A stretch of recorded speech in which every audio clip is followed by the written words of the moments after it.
Hello YouTube. It's about 3 o'clock. Going on to 3 o'clock in the afternoon. I've been busy. I had to make a tool for that. Tanks are upside down because they have no valves in them. That's what they look like once you pull them out of the tank, right? Little float that tells them when it's full. You know? These I got. They're stuck to some barbecues. They're pressure regulators. Lets you know how much propane's in your tank yet. So anyways, I made my own tool and I used the stool. Oh, I'm a poet and didn't know it. But you lay the tank down in there, clamp it down, and here's the tool I made. Right there. Put this big guy right through it.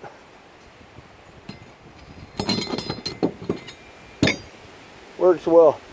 And then if you need more power, yeah, the big 1-inch wrench on the other end of her and just go nuts, you know. Well, you have it strapped to that. That's to keep it from spinning on you. This one had a little pressure in it, so I'm relieving it of its pressure. It's empty now. There's a safety valve on the side right there. And this guy's designed for draining the tank. That's all he does. See? You see right through him. You just put him on there and drain the tank. See, there's always a little pressure in there. The heat will do that too. See, I'm moving it around. But anyways, this guy sits like that.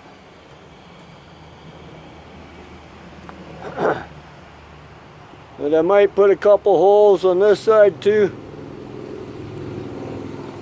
Make it adjustable. But that's how that works. It's not a cheap pipe. It actually was my post pounder. I cut that piece off of her. It's too long anyways, but I needed it for this. As you know, I have not those guys, they're all full of propane. 1, 2, 3, 4, 5, 6, 7, 8, 9, 10, 11. And those guys.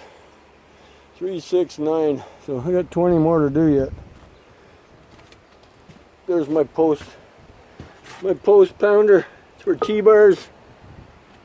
See, it doesn't even look like I shortened it by 8 inches, but I did.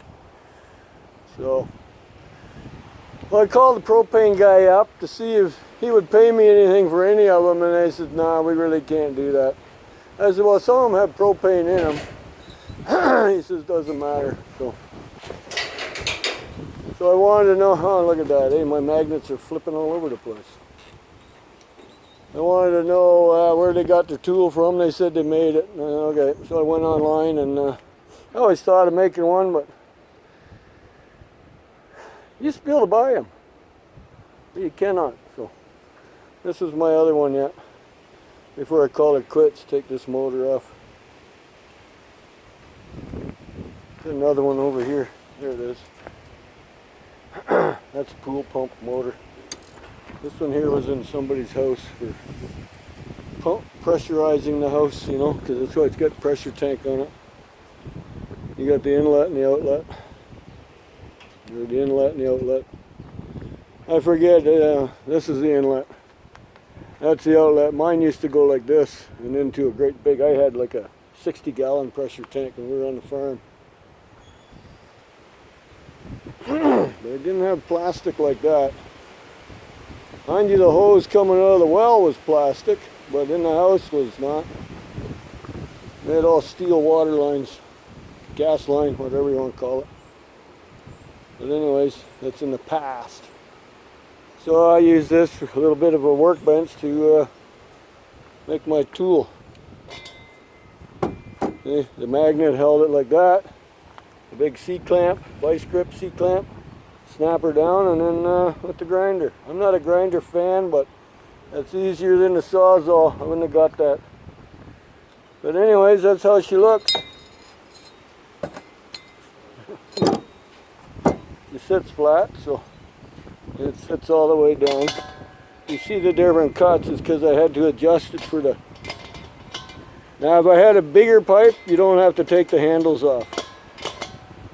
But that'll work. So anyways, a little heads up, she lays in there, I snap her down, and that keeps it from rolling on me. Just give her a good wah! And she just got to snap it loose, because these things are torqued on there, and I do believe they're tapered. I do believe they are. Probably ain't much. I don't know if you can see it. We're in the dark here. I don't know if you can, yeah, you can see it. You can see the taper on them. And that's why they lock in so tight, because they're tapered. So, either that or cut the rings off like I've always been doing, and then pipe wrench. But this way it's one less cut to do. So, and then when they're done draining, like you can drain them like this, or you can fill them with water, either way, because propane is heavier than air, so it'll drop down. You can let it sit for 24 hours. Then with a Sawzall, I think you all know it, I give them a V cut and pound that in, because otherwise they won't take them like that either, even though the valve's off. They still won't take them. They want them cut open.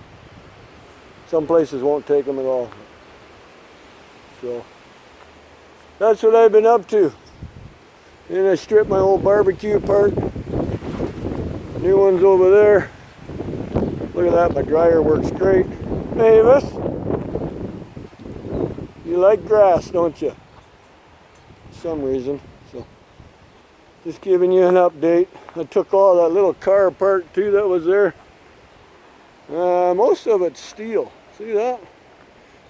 So I took a lot of plastic off of it so they don't complain too much.